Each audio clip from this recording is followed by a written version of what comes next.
The United States dollar is very important to the global energy markets. It serves as the reserve currency for trading in crude oil, for example. In the past week, United States President Donald Trump has created a storm by imposing tariffs on many countries. The stated goal of these tariffs is to reduce and eventually eliminate United States trade deficits, though there are questions about how this action might affect the global energy markets that use the United States dollar as the reserve currency. In today's episode, following on from our previous one on the 12th of March that analysed President Trump's approach on energy and climate, we are now going to have a deeper look at the details now that the reciprocal tariffs have been announced.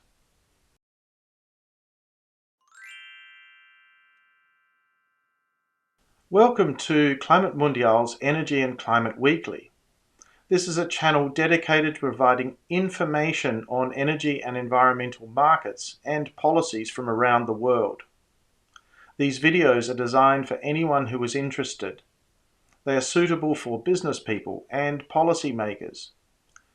They will also help everyday citizens who hear about these topics, perhaps in the media, but would like to know more information.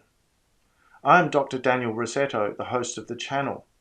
I've worked in the energy and environmental markets for over 2 decades. Before we get started, if you like these videos, be sure to like and subscribe. Share them with your colleagues, family and friends. This is a fantastic way to support the channel, and it will really help me to make the videos that you want to see.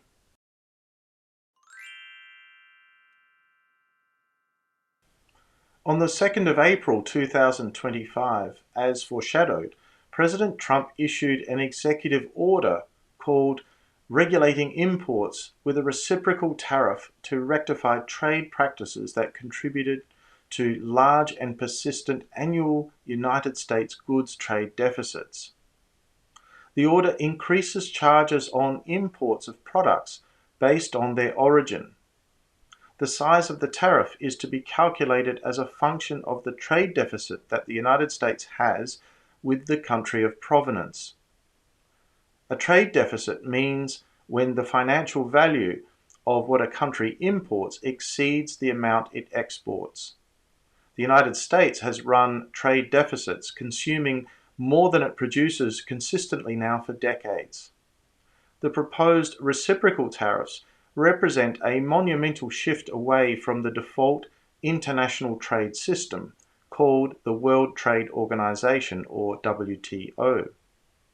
Unsurprisingly, it has led to a large amount of debate about what the United States' motives are and how effective the tariffs will be. There are also some questions about what impact this move will have on the United States dollar's role as a reserve currency for commodity trading. There are other complications too. Under the United States Constitution, it is normally only the Congress that has the power to raise taxes, understanding, of course, that tariffs are a form of tax applied to imported goods. What President Trump did, however, in the executive order was to classify the situation as a national security threat and, by consequence, an emergency.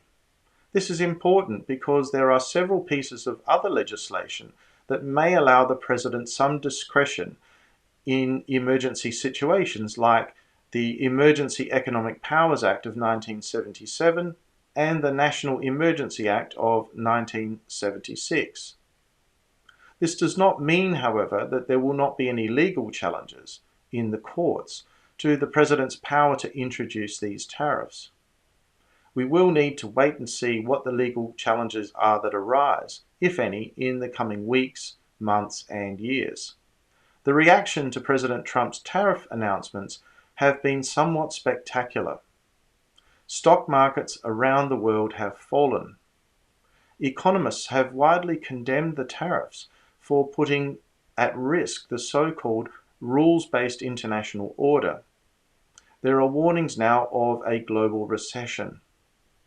Some analysts have even drawn similarities to the tariffs applied following the Smoot-Hawley Act of 1930, which brings forward fears of a repeat of the Great Depression. But are these fears real or are they exaggerated? There have also been and continue to be impacts on United States relations with other countries. Long-term partners and allies of the United States, like the European Union, Japan, South Korea, and Australia, have been left somewhat stunned and unsure exactly how to respond. Some commentators believe that because President Trump is a businessman with a penchant for doing deals, these tariffs are all up for negotiation.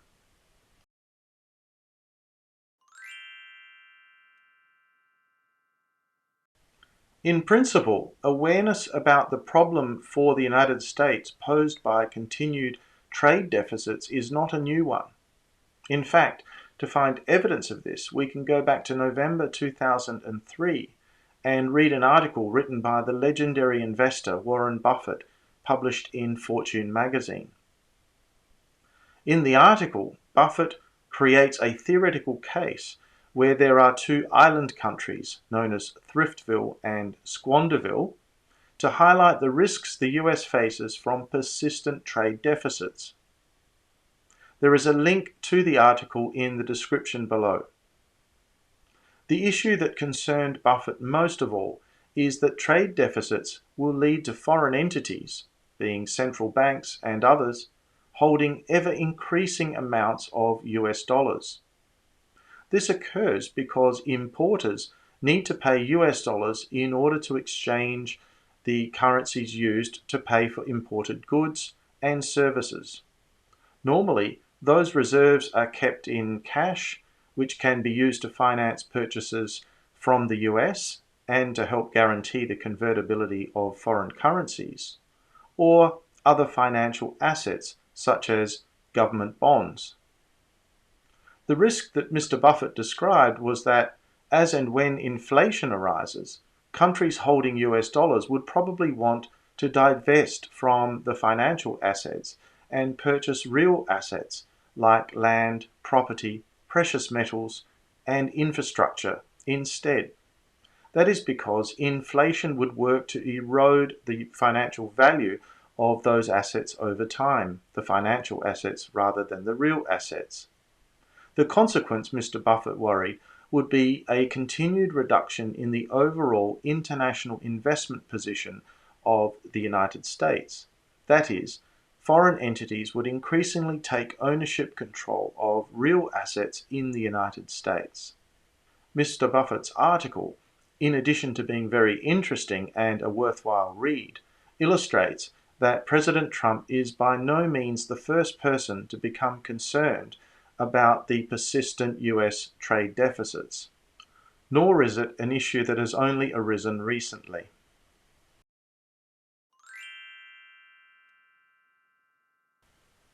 This diagram, published by the Federal Reserve of St. Louis, shows the international investment position of the United States, with the value of US-owned assets abroad, called foreign assets, and that of foreign-owned assets in the United States, called foreign liabilities. The chart highlights the very concern that Mr. Buffett had when he wrote his article in 2003.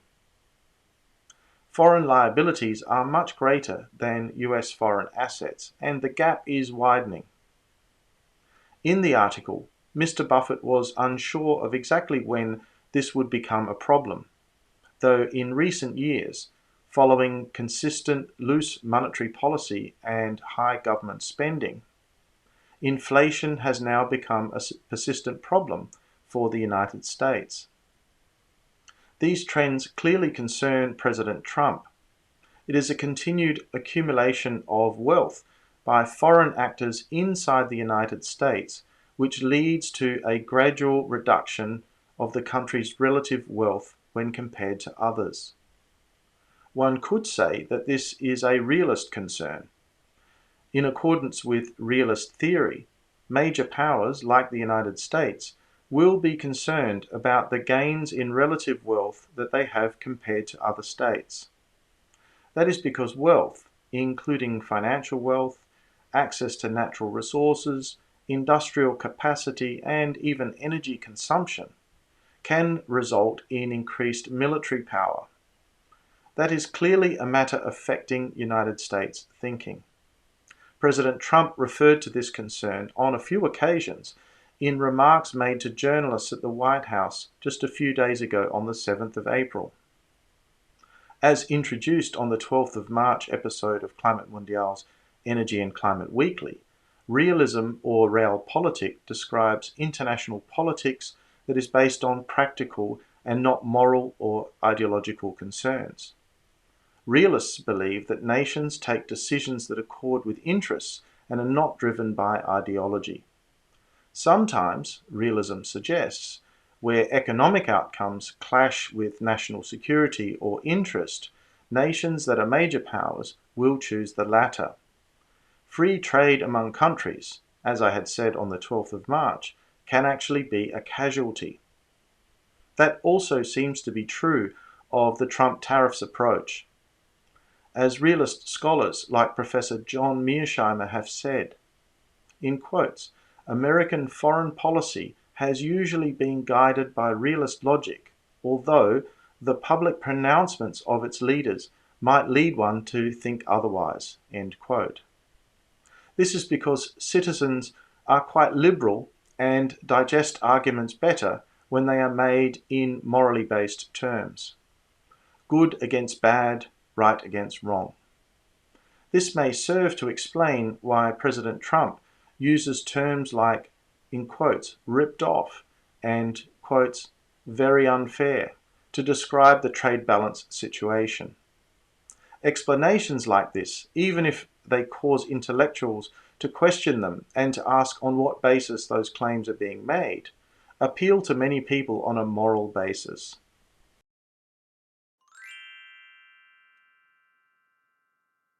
An important trend very much affected by the US reciprocal tariff move is known as de-dollarisation.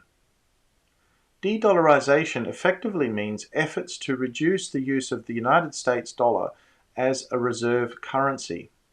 This idea is becoming increasingly popular among emerging economies, particularly among the BRICS grouping, which includes nations like China, Brazil, and Russia. In addition to being the most commonly used currency for international trade, the United States dollar is also the reserve currency for a lot of global commodity trade, particularly for energy commodities. An example is global trade in crude oil. By using the United States dollar for global energy commodity trading, further US dollar reserves are held by non-US entities. In other words, the United States dollar's reserve currency status for energy trade adds to demand and use of the dollar. This, for a lot of analysts, leads to its overvaluation. As a result, US exports are less competitive internationally, adding further to the trade deficit problem that President Trump seems intent on resolving through the reciprocal tariffs. A growing group of countries is seeking alternatives to the use of the US dollar as a reserve currency. The primary reason for movement towards de-dollarisation is understood to be a desire to protect countries from actions taken by the United States. In other words, it is an attempt to reduce the risk of negative consequences resulting from United States policies. Perhaps the clearest example of that is Russia, which has been sanctioned for many years. In particular, it had its foreign currency reserves frozen and has been prohibited from using the SWIFT international banking system since 2022. Many other emerging markets countries have observed this example and are now looking at options to diversify away from United States dollar-denominated commodity trade. In a note on its website, JP Morgan, my former employer, notes that there is a confirmed trend for certain commodities to use currencies other than US dollars, especially in energy. JP Morgan also suggests this is resulting in a reduction in US dollar holdings of some countries, notably in emerging markets. It also noted that full de-dollarisation is not likely to occur in the near future. This is largely because the United States dollar still provides a wider array of investment opportunities than currencies of other countries and is still regarded by many as a safe haven currency. De-dollarisation, ironically, if it leads to reduced holdings of US dollars by non-US entities, may actually support the goal of improving the international investment balance. This will certainly be an area to watch in the future.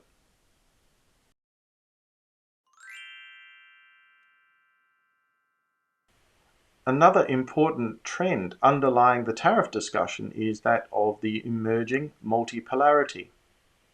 Multipolarity, or sometimes referred to as multinodalism, refers to a situation where there are multiple major or superpowers in the world. In most of the period since the fall of the Soviet Union in the early 1990s, there has really only been one superpower, which is the United States. Some international relations experts refer to this period as the unipolar moment. During this time, the United States has enjoyed relatively unique levels of power, and some have even described this as being hegemonic.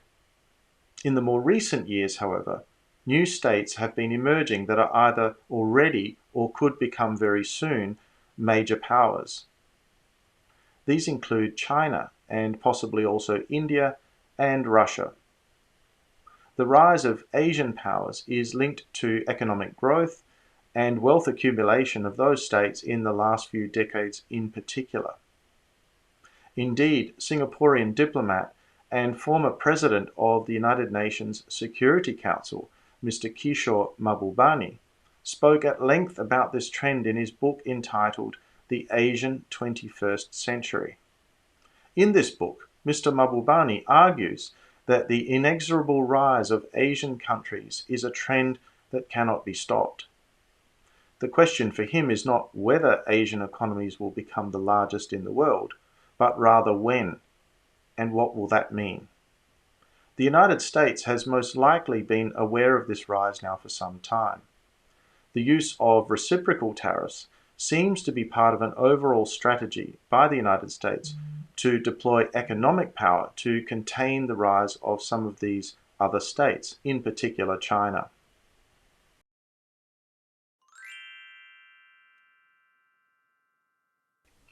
For the United States, the use of reciprocal tariffs does not come without the risk of any unintended consequences. While global media coverage has focused on retaliation by other countries, there are other matters that could cause concern. I'd like to identify a few of these in today's video. The first is connected to the issue of competitiveness. Introducing tariffs on imported products appears, at least at first glance, to give a competitive advantage to US-based producers. That is because the goods coming from abroad will be relatively more expensive in the US market than the domestic items. While this would initially appear a gain, it removes the incentive for US producers to innovate and to increase productivities in ways that would keep their costs of production level or beneath those of the international competition. Over time, this could even lead to inefficient industries in the United States and could limit their ability to compete in export markets, which is ironically another longer-term goal of the tariff policy. The next issue is that of US manufacturers that may not have sufficient capacity to respond to the more favorable trading conditions. This includes both capital and labor capacity.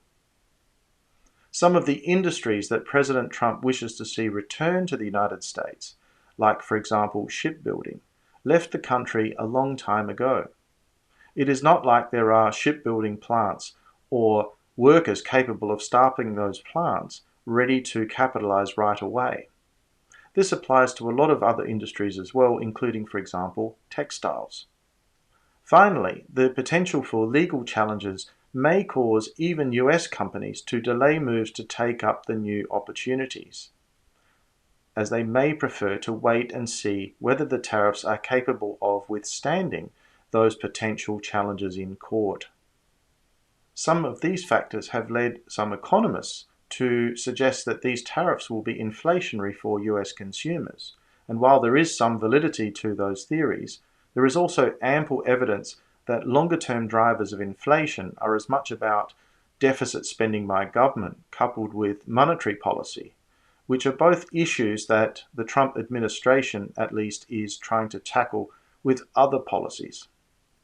The tariffs themselves might contribute to one-off impacts on prices and even short-term availability of some goods, though the causes of inflation are very much more complex.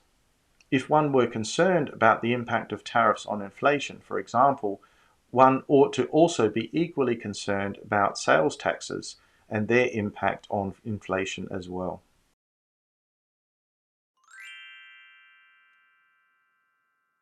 Some supporters of the reciprocal tariff move have criticized economists, in particular those from the Chicago School, for having promoted free trade policies for many decades. Among the most famous of the Chicago School was the Nobel Prize winner, the late Professor Milton Friedman. I think these criticisms are somewhat unfair.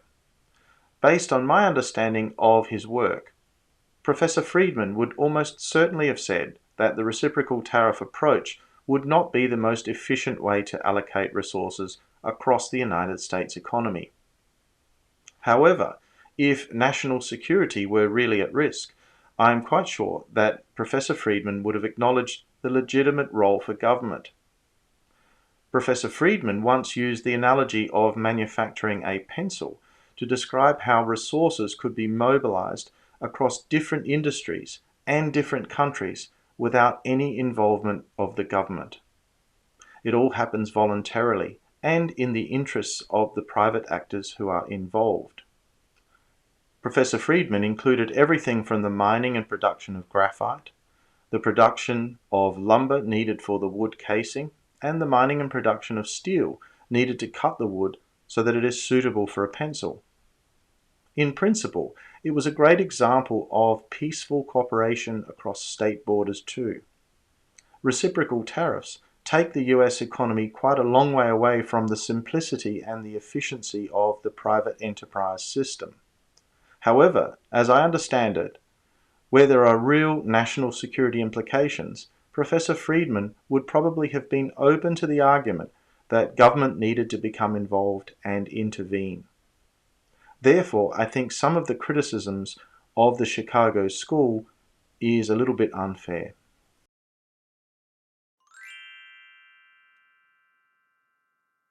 So to summarize, there is some evidence to suggest President Trump's reciprocal tariffs are linked to a broader concern about the declining international investment position of the United States and the security risks that this might pose. As shown in the article by Warren Buffett in Fortune magazine in 2003, this concern has existed for a while and is not limited to President Trump. What seems to be new, however, is that President Trump is willing to risk quite a lot in order to change the situation in favor of the United States. At the same time, the United States dollar's status as a reserve currency, in particular for global energy commodity trade, seems to contribute to the declining international investment position. President Trump does not appear willing, at least not yet, to concede reserve currency status, so there are some inconsistencies.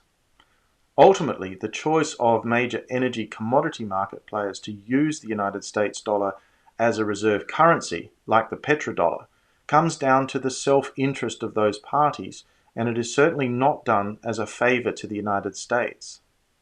As long as the United States is considered a safe haven and sufficient opportunities to invest currency reserve holdings exist, the dollar's reserve currency status is probably likely to continue.